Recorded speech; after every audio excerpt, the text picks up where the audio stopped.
Ya, Anda masih bersama kami di Indonesia Morning Show. Dan sekarang kita akan berbincang-bincang ini seputar kampanye kreatif dari anak-anak muda. Kalau sebelumnya kita ngomongin tentang black campaign, negatif campaign. Kayaknya lebih susah gitu ya.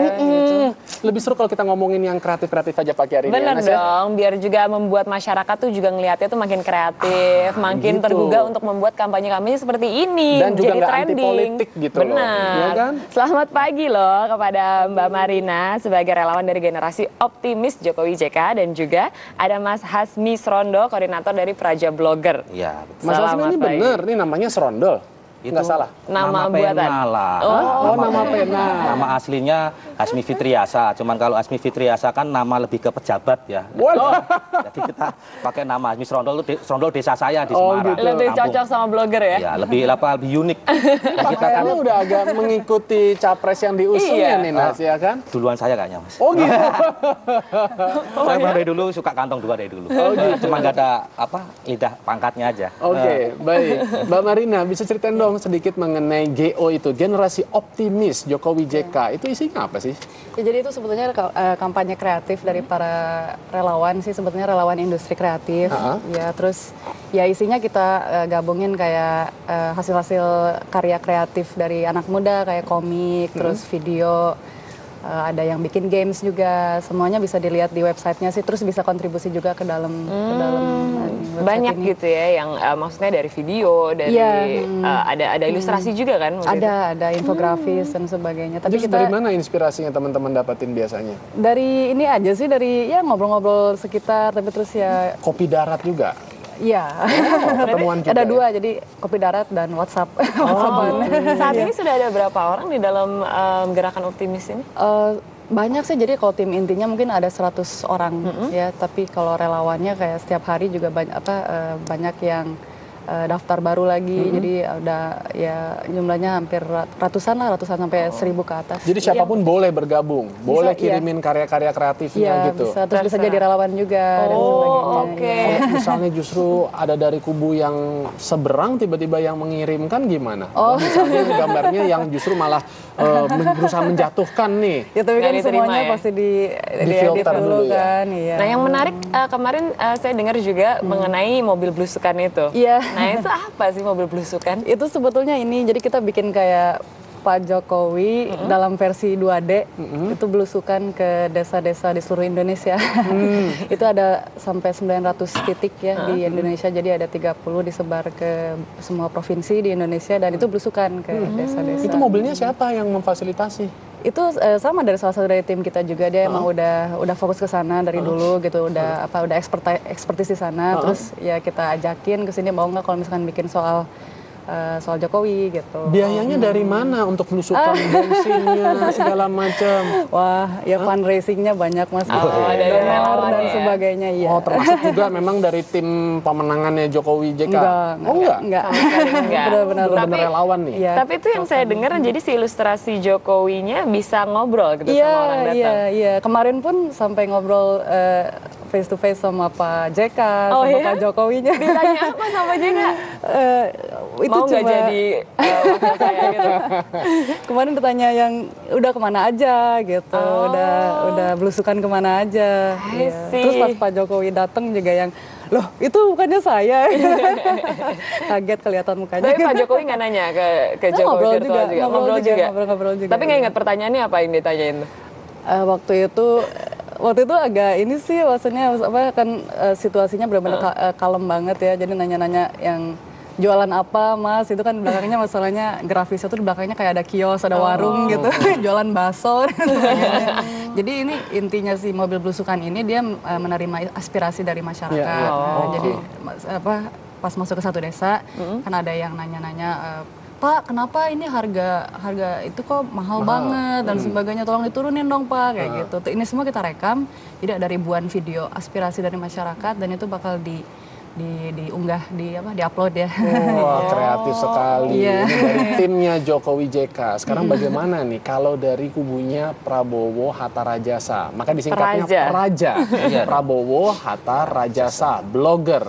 Isinya tuh apa aja tuh? Kalau dari komunitas Praja Blogger sendiri kan memang sebetulnya itu masih baru ya Mas ya. Jadi kita akan bergabung dari beberapa teman-teman blogger dari komunitas partai yang lain, contoh dari PKS kan kita kenal, dari PAN kita kenal dan lain sebagainya, harus kita kumpul aja sekalian. Kita batasi bahwa yang bergabung di Praja Blogger itu harus yang tidak anonim, harus yang memang sebelumnya orangnya ya ini, akun yang dipakai ya ini, jadi bukan dadakan gitu ya.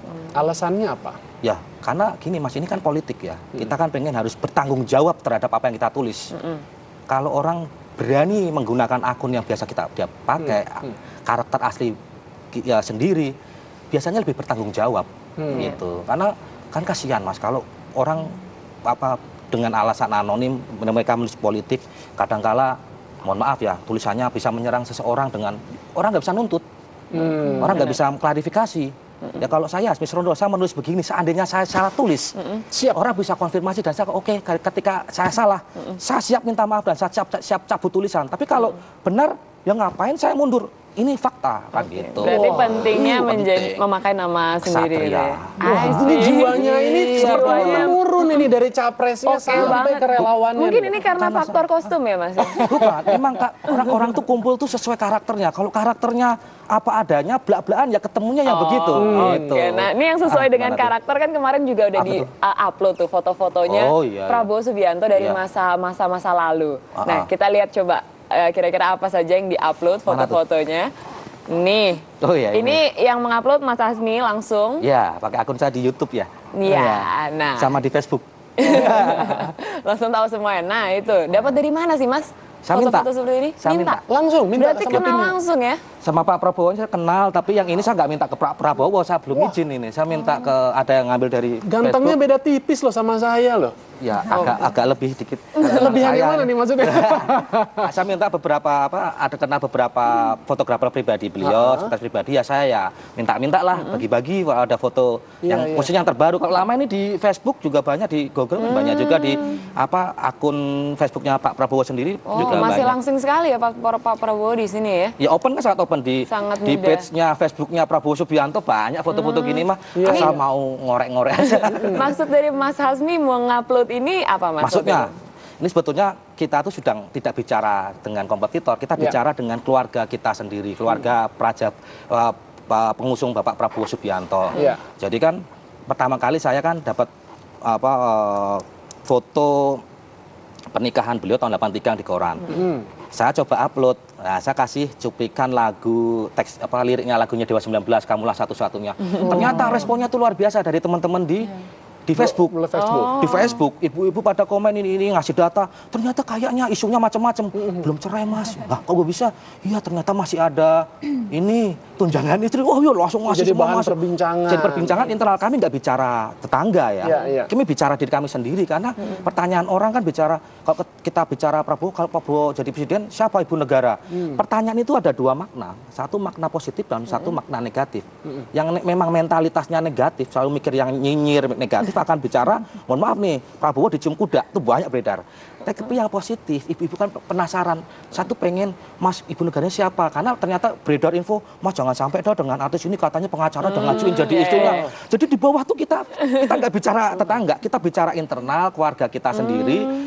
Ya akhirnya berkembang, usulan Mas lain kali aku upload lagunya yang ini, yang Dewa yang ini. Jadi hasil ini sebetulnya untuk dari teman-teman di Facebook, saya buat ya untuk teman-teman di Facebook untuk sendiri. merangsang argumen gitu, argumentasi dan kritik dari masyarakat. Sebetulnya sih lebih kepada saya lihat dari teman-teman di pendukung Prabowo, saudara-saudara kita yang di sana, mereka tuh berharap Bu Titi itu jadi ibu negara karena sudah potongan dan jahitannya tuh udah ibu negara banget gitu loh. Jadi tahu gitu ya unek-unek dari mereka. Ini pintar, jadi mereka tuh berharap pokoknya ya udah pakai kata judul pokoknya udah susah gitu. Mas Hasmi sudah dapat tanggapan belum dari Pak Prabowo-nya?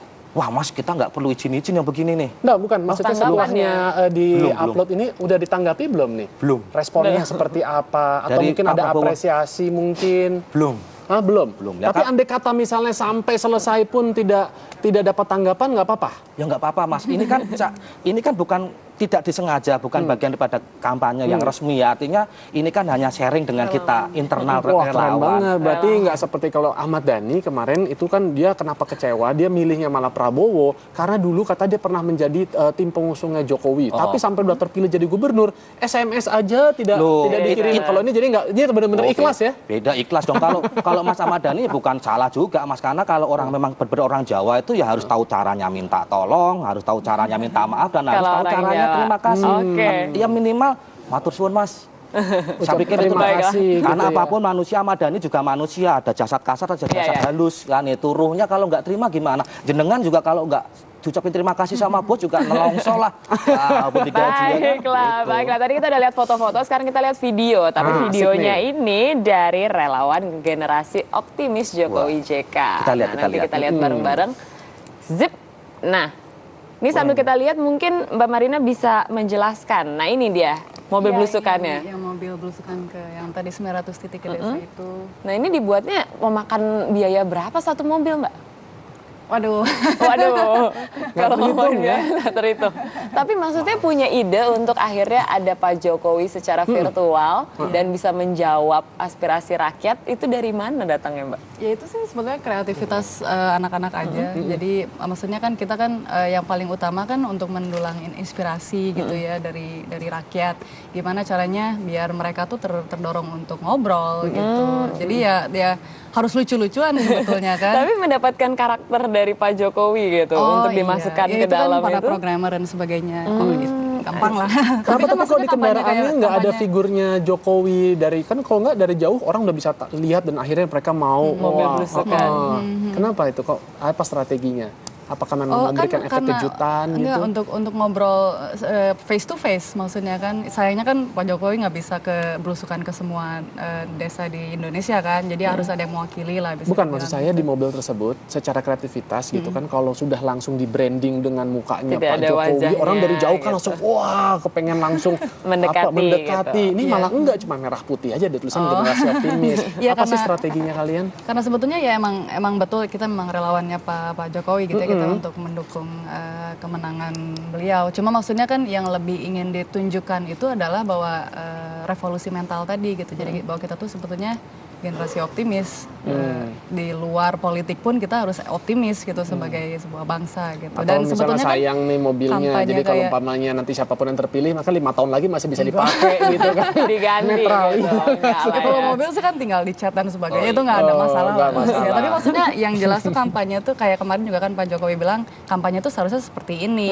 Nggak usah saling nyindir, nggak usah saling nyinyir gitu ya. Pokoknya optimis aja, maksudnya ya kita sih ngelihat kelebihan capres kita dan ya kita tonjolkan aja gitu, nggak usah nyindir yang lain. Tapi gitu. memang melihat maksudnya dari sini dari Mas Hasmi dan juga Mbak Marina nih melihat nggak sih kalau kampanye saat ini gitu yang sedang bergulir memang tidak sebaik itu gitu, makanya mengeluarkan ide-ide yang brilian. Ya itu sih kita kan nggak bisa ini juga ya, maksudnya nggak bisa melimit, membatasi karena itu kan semua orang sekarang punya akses ke media, maksudnya ada sosial media dan sebagainya ya. Itu kan suara dia kan, dan justru disinilah pesta demokrasinya sebetulnya. Tapi ya bisa dibilang itu nanti orang-orang tuh nyadar sendirilah bahwa itu kan nggak ada ujungnya kalau misalkan terus negatif campaign atau black campaign gitu. Justru malah kadang orang-orang jadi balik simpati kepada orang yang diserang kan sebetulnya gitu. Jadi itu sih menurutku proses organik sendiri gitu. Tadi Maria mengatakan ada kelebihan dari Pak Jokowi. Ini pertanyaan juga nanti yang sama ke Mas Hasmi. Apa sih kelebihannya Jokowi di mata Anda?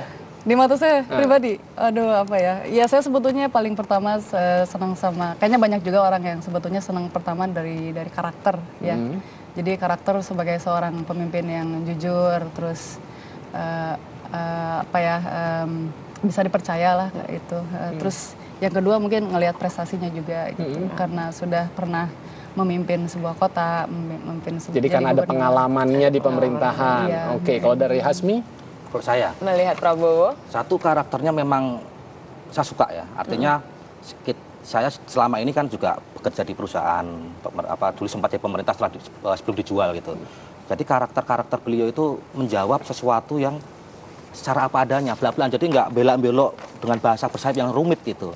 A ya A, kata orang Jawa nyebutnya gaya bahasa beliau itu blokosuto, belak-belakan apa adanya aja. Blokosuto, nggak suka ABS, asal Bapak senang ya. Kalau ngomong Pak itu nggak bagus ya nggak bagus lah, gitu. Yang kedua, beliau bisa menjawab beberapa pertanyaan-pertanyaan besar saya, gitu. Padahal itu kadang-kadang sulit kayak Pak, bagaimana Pak mungkin ini negara katanya besar kaya kok masih impor ini macam. Belum menjelaskan secara detail. Oh, problemnya begini Mas. Terjadi kebocoran anggaran itu sejak zaman dulu kala. Ya mungkin sekarang udah mulai bagus sistemnya, tinggal kita rapihkan lagi biar kebocoran. Itu alasan-alasannya macam-macam. Ya. Baiklah. Ya pinter lah gitu. Nah, salah satu yang jadi concern kita juga dalam memilih nanti kira-kira pasangan siapa yang kita pilih adalah dunia ekonomi. Betul sekali? Tepat sekali. Perekonomian Indonesia kira-kira bisa atau tidak diangkat oleh presiden yang nanti akan menjabat. Tapi terima kasih dulu kepada dua narasumber kita hari ini. Thank you, semoga bisa mengerahkan rakyat tetap kampanye itu kreatif-kreatif kayak gini. Jadi kita senang. Jangan ikut-ikutan kampanye negatif atau black campaign lah. Terus aja yang seperti ini. Kampanyenya kampanye merah jambu. Merah jambu? Ya cinta-cintaan dikit lah kayak. Ini kalau ngelihat yang ini, Anda juga bisa jatuh cinta loh. Iya, apalagi ini juga pintar ngomonginnya ekonomi. Sesaat lagi Masyita Baziat akan menghadirkan sejumlah informasi dalam segmen ekonomi dan bisnis. Tetaplah di Indonesia Morning Show.